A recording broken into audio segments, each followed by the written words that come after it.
बिस्मिल्लाहिर्रहमानिर्रहीम। Computer Python हमारी start है। Python is one of the most important language in computer and इसको आपको लाजमी सीखना चाहिए। फॉर सेकेंड ईयर के लेवल तक हमारी पाइथन ही आ रही है और इसके अलावा भी प्रोग्रामिंग मैं समझता हूँ कि आज के दौर में आपको सीखनी चाहिए। One of the important tool है कि आप सीखें और इस चीज़ को आप यकीन करें कि ये अगर कोई आप आज के दौर में आप कहें ना कि हमें हुनर सीखना चाहिए, तो प्रोग्रामिंग का हुनर एक मैं समझता हूँ कि आपको आना चाहिए। ये एक ऐसा हुनर है जो आपको बेरोज़गार नहीं बैठने देगा कम से कम। तो आई डोंट थिंक सो कि इट्स अ डिफिकल्ट थिंग। मेरे साथ चलिएगा। 3 लेक्चर हम प्रोग्रामिंग के कर चुके हैं। आज का हमारा चौथा लेक्चर। सबसे पहले लेक्चर में हमने इंट्रोडक्शन टू प्रोग्रामिंग पढ़ा, इंट्रोडक्शन टू पाइथन पढ़ा, फिर आपको प्रोग्राम लिखना, कोड लिखना बताया। फिर उसके बाद कल वाले लेक्चर में जो हमारा प्रीवियस लेक्चर गुजरा है उसमें हमने वेरिएबल्स बताया क्या होते हैं, फिर हमने डेटा टाइप्स बताई। ठीक है। और आज का चौथा लेक्चर हमारे पास कीवर्ड्स के नाम से है। कीवर्ड्स क्या होंगे, 2-3 प्रोग्राम भी हम आज करेंगे। ये मेरी बात याद रखिएगा, बीच में से आके इसको स्टार्ट मत करें। पहला लेक्चर सुने, पहले से आगे चलते जाएं। अगर आप पाइथन को स्टार्ट करेंगे यहाँ से लेक्चर नंबर 4 से, लेक्चर नंबर 5 से, तो यकीन करें आपको बिल्कुल नहीं समझ आएगी। तो कोशिश करें अल्लाह का नाम लेके पहले स्टार्ट वाले लेक्चर सुने, उन लेक्चर्स को क्लियर अप करें और फिर वहां से चीजों को आगे चलाना शुरू करें। डायरेक्टली जो है ना आप लेक्चर नंबर 2, 3, 4 पे मत जाएं। स्टार्ट से पहले लेक्चर सुने, अपना माइंड क्लियर करें कि लेक्चर ये पाइथन है क्या, होती क्या, किस लिए इस्तेमाल होती है और हमारी रियल लाइफ में कहाँ कहाँ यूज आ सकती है। अच्छा जी, आज का जो हमारा टॉपिक है वो है कीवर्ड्स के नाम से। जैसे कि नाम से ही पता चल रहा है, ये कोई ऐसे स्पेशल वर्ड्स होंगे जो पाइथन की जुबान में, जो पाइथन की लैंग्वेज में, जो प्रोग्रामिंग में, जो पाइथन की प्रोग्रामिंग लैंग्वेज में किसी खास मकसद के लिए ही इस्तेमाल होंगे। ठीक है। उनके अलावा इनका कोई खास मीनिंग नहीं होगा। जैसे हम ये बात कह सकते हैं कीवर्ड्स के बारे में, कीवर्ड्स आर रिजर्व वर्ड्स। देखे ना, हम नहीं कहते यार ये सीट्स आप इन 2 सीट्स पे नहीं बैठे, क्यों, ये रिजर्व हो गई, ये किसी के लिए रख दी गई हैं। तो प्रोग्रामिंग में पाइथन की कुछ ऐसे वर्ड हैं जो एक स्पेशल मकसद के लिए होते हैं, जिनका मीनिंग एक पैक्ट होता है, एग्जैक्ट हो जाता है, उसका फिर और कोई मतलब नहीं होता। तो keywords are the reserve words that have a special meaning to the Python, that have a special meaning to the Python interpreter. ठीक है जी। जब आपका ट्रांसलेटर बैठा हुआ है और वो ट्रांसलेटर इन इन जो लफ्ज हैं, ये जो की वर्ड हैं, जो रिजर्व वर्ड्स हैं, इनका वो एक ही मीनिंग समझेगा और कंप्यूटर को उसी जबान में बताएगा कि यार ये बंदा ये आपसे काम करवाना चाह रहा है। And can't be use as a names, और ये याद रखिएगा, and can't be use as name, as names for variables, is name for variables, functions or any other identifier। तो ये यहाँ पे कहना क्या चाहता है, कीवर्ड वो रिजर्व वर्ड हैं जो किसी खास मीनिंग के लिए इस्तेमाल किए जाते हैं, और उनको जो कीवर्ड हैं उनको हम किसी वेरिएबल के तौर पर नहीं इस्तेमाल कर सकते, किसी फंक्शन के तौर पर इस्तेमाल नहीं कर सकते, या किसी भी आइडेंटिफायर के तौर पर हम उसको इस्तेमाल नहीं कर सकते। अब ये है क्या, मैंने कोशिश की है कि मैंने एक टेबल बनाया है और उसमें आपको आसानी बात समझ आ जाएगी कि जो कीवर्ड है उसका मतलब क्या है। ठीक हो गया। सबसे पहले आपके पास ये कैटेगरी है, एक टेबल बना लें, ज्यादा आसान रहेगा। कैटेगरी, और इस कैटेगरी में आपके पास कौन कौन से कीवर्ड्स आते हैं हमने वो लिखना है, और फिर डिस्क्रिप्शन में लिखिएगा कि इनका इस्तेमाल क्या है, ये कहाँ कहाँ इस्तेमाल होते हैं। तो सबसे पहले जो कैटेगरी है वैल्यू वाली, ठीक है, ये जो वैल्यू कैटेगरी है इसमें 3 तरह के कीवर्ड्स आते हैं। एक आता है ट्रू, एक आता है फॉल्स, और एक आता है नन। अब आपके माइंड में एक बात चल रही होगी कि सर ट्रू फॉल्स आपने तो कल हमें बताया डेटा टाइप्स भी हैं। तो बिल्कुल बच्चे, ट्रू फॉल्स बेसिकली बुलियन आपके पास डेटा टाइप है, और नन आपके पास नन ही डेटा टाइप है। तो ये जो कीवर्ड हैं ट्रू, जब हम इस्तेमाल करेंगे तो इसका मतलब प्रोग्रामिंग या आपके पास इंटरप्रेटर समझेगा कि किसी खास मकसद के लिए इस्तेमाल किया जा रहा है। मकसद क्या भी लिख के बताते हैं। फॉल्स हमेशा एफ ही कैपिटल ही होगा, ये आपको कल भी बताया था। और फिर इसके अलावा तीसरी जो है ना आपके पास नन है। तो इसकी डिस्क्रिप्शन क्या है? Boolean and null values. Boolean and null values के लिए हम इसको इस्तेमाल करते हैं हमेशा। ये जो तीन तरह के रिजर्व वर्ड हैं, कौन कौन से कीवर्ड्स हैं? ट्रू, फॉल्स और नन। ये बुलियन और नल वैल्यूज के लिए इस्तेमाल होंगे। और ये कैटेगरी कौन सी है? वैल्यू वाली। फिर इसके बाद आपके पास ऑपरेटर हैं। ऑपरेटर, ठीक है। एक आपके पास आपने पढ़े थे ऑपरेटर, एंड, और, नॉट। ऑपरेशंस पढ़ के आए, क्लास 9 में पढ़े थे, 10th में पढ़े हैं। इन, इज, ये 5 किस्म के आपके पास ऑपरेटर हैं। कौन कौन से? एंड, और, नॉट, इन, इज। ठीक है जी। ये लॉजिकल ऑपरेशंस है। लॉजिकल ऑपरेशंस मेंबरशिप, ये किसी लॉजिक के लिए इस्तेमाल होते हैं। तो हम क्या लिखेंगे? Logical operation membership. ये आपके पास कैटेगरी कौन सी है? ऑपरेटर। जब ये 5 की वर्ड देखें, एंड, और, नॉट, इन, इज, तो आप समझ जाइएगा कि रिजर्व वर्ड है। और ये कौन से टाइप के रिजर्व वर्ड हैं? ऑपरेटर टाइप के। और बेसिकली इनका एक खास मकसद है यहाँ पे। तो अभी परेशान इसलिए होने की जरूरत नहीं है। जैसे जैसे हम आगे चलते जाएंगे तो कीवर्ड हमें खुद याद होते जाएंगे। आपको रट्टा नहीं मारना, बस ये टेबल आप अपने पास बना लें जो इन फ्यूचर आपको काम आने वाला है। ठीक हो गया। तीसरी कैटेगरी हमारे पास कौन सी? यहाँ पे कंट्रोल फ्लो। ठीक है। किसी कैटेगरी का नाम हम कंट्रोल फ्लो देते हैं, जिसमें आपके पास इफ, एल्स और एल्स इफ। ठीक है। ई एल आई एफ को हम एल्स इफ भी पढ़ सकते हैं। क्या पढ़ सकते हैं? ई एल आई एफ को एल्स इफ। ठीक हो जी। ये आप यहां तक इसको बआसानी पढ़ सकते हैं। अब ये बेसिकली आपके पास है क्या? इफ एल्स या एल्स इफ। तो conditional execution of code, conditional execution, आपने पढ़ा ना इफ एल्स एल्स इफ, या आपने कंडीशनल स्टेटमेंट से सारी। Conditional execution of code body. ठीक है जी। Of code body. टेबल बनाएं, परेशान ना हो, काम आएगा, याद करना मुश्किल नहीं है। जैसे जैसे हम आगे चलते जाएंगे तो हमें ये याद होते जाएंगे। 5वीं कैटेगरी हमारे पास, चौथी कैटेगरी हमारे पास आइट्रेशन है। ये भी हम पढ़ के आ चुके क्लास 10 में। For while, break, continue, else. For while, break, continue, आपको याद होगा एल्स। आपने स्टेटमेंट्स पढ़ी थी, फॉर वाइल स्टेटमेंट या लूप्स पढ़ी थी, फॉर वाइल लूप, कंटिन्यू। इसके अलावा आपने एल्स लूप पढ़ी थी। ठीक है। तो ये बेसिकली की वर्ड्स हैं या रिजर्व वर्ड हैं जो किसी खास मकसद के लिए इस्तेमाल होते हैं। जब आप इन वर्ड्स को प्रोग्रामिंग में लिखा करेंगे तो कंप्यूटर साहब ने समझ जाना है भाई साहब ये बंदा कहना क्या चाह रहा है। तो इसलिए इन वर्ड्स के एक स्पेशल मीनिंग होते हैं, जिस जो मीनिंग उसको असाइन कर दिए गए। जबान ने जब आप कोडिंग लिखा करेंगे तो इन जब ये वर्ड्स आप लिखा करेंगे तो इन वर्ड्स के वो यही मीनिंग समझेगा।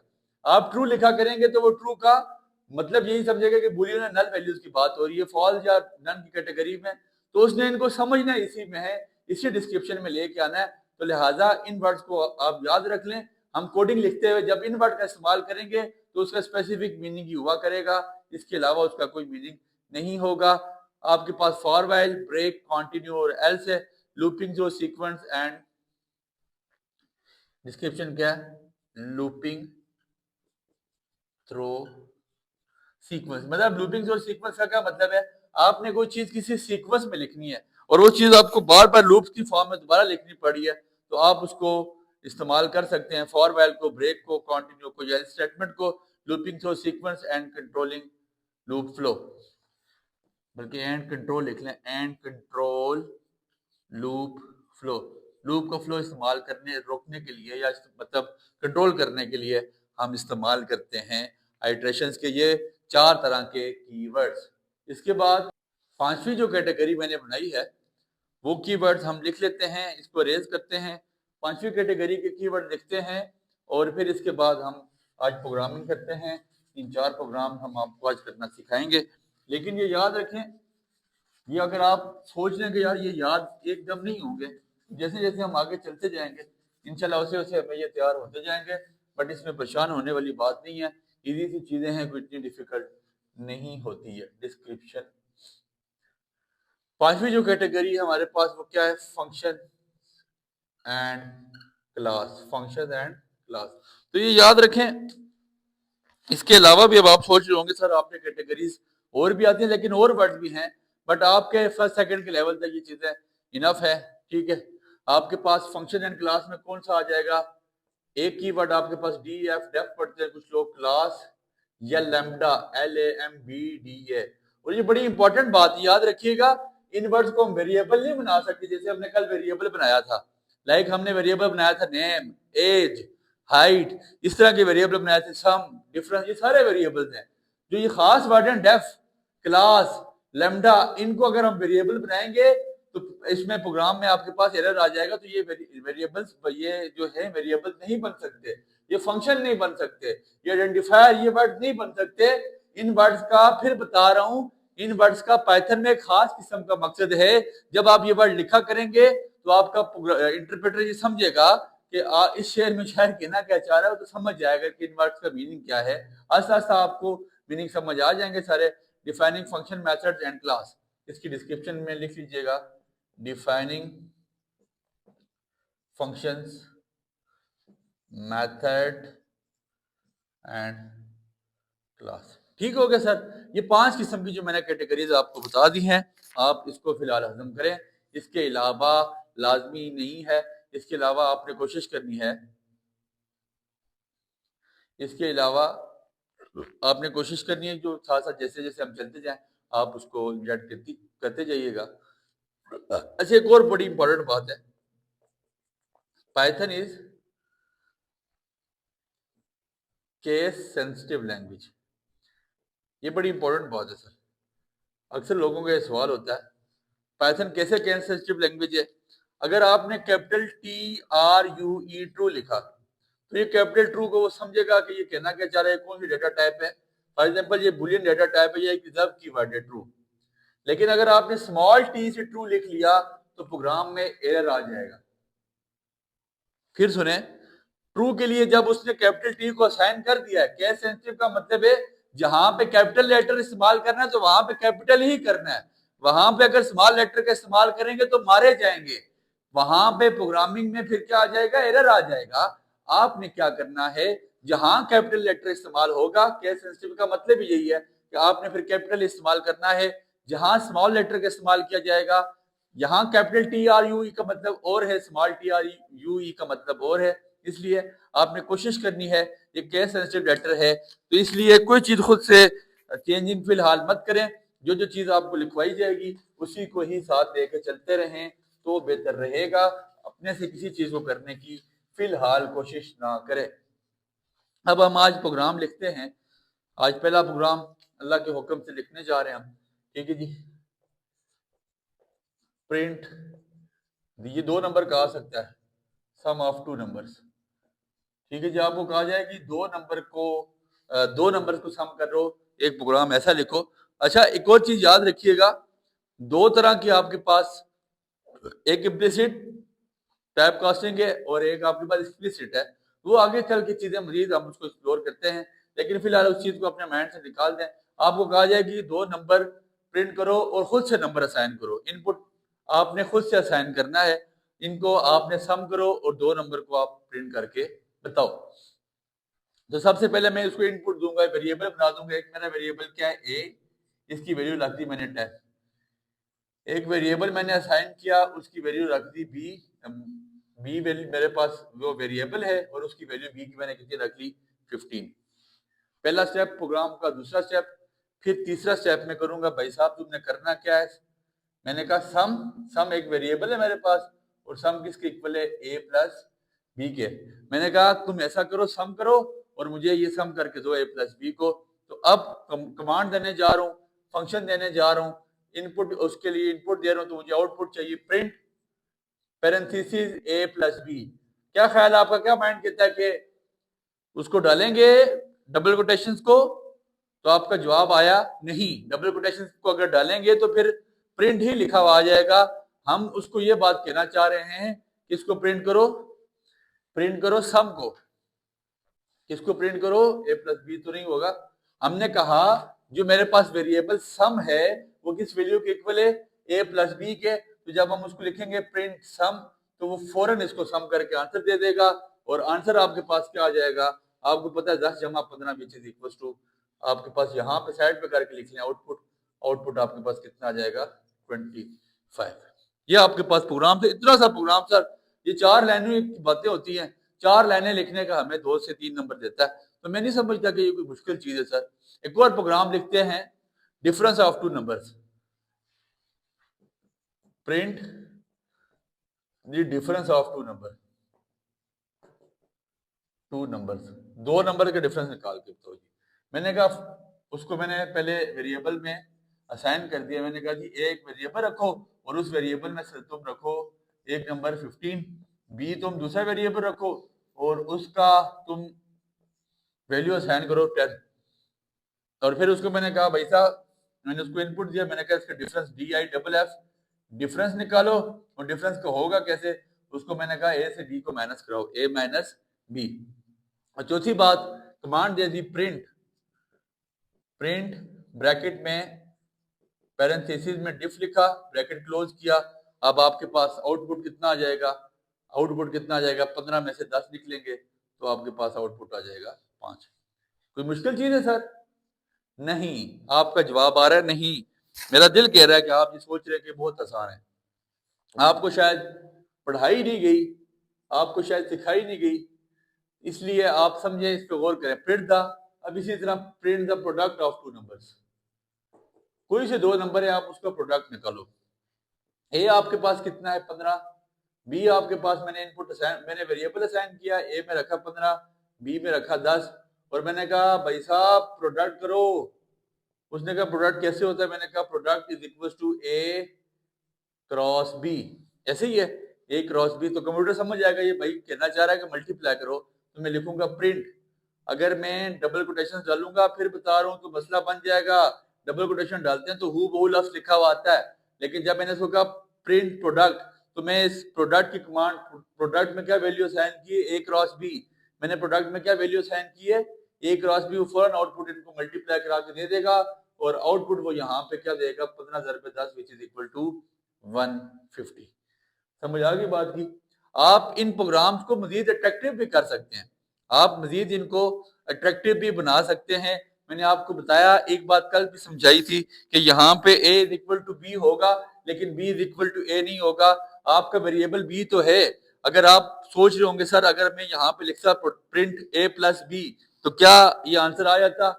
नहीं, आपने a को b के बराबर नहीं, मतलब b को a के बराबर नहीं कर सकते। आपने प्रिंट की कमांड में वेरिएबल ही लिखना होगा, आपने वैल्यू नहीं लिख सकते। आप ये मत सोचें कि अगर आप वैल्यू लिखेंगे तो वो सामने निकाल के दे देगा, ऐसा नहीं करता, because Python is case sensitive language और वो उसी चीज को करता है जो चीज उसको इंस्ट्रक्शन दी जाती है।